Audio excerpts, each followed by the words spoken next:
Siemandero, siemandero. Zawsze się śmiałem z tego, z 12 i tak dalej. No i u mnie w Niro niestety W12 padła na wyjeździe. Ale ja mam na to sposoby. Taki mały akumulator służy mi do przetwornicy. Wystarczyło podpiąć po prostu minus do minusa, plus do plusa. Tutaj rozruchu nie ma, więc bez problemu po prostu uruchomiło mi auto. Także pamiętajcie, nie musi tu być nie wiadomo jaki duży prąd, ale kurde kabelki gorące.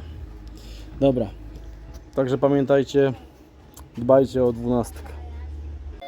No i tak jak widzicie, autko się uruchomiło.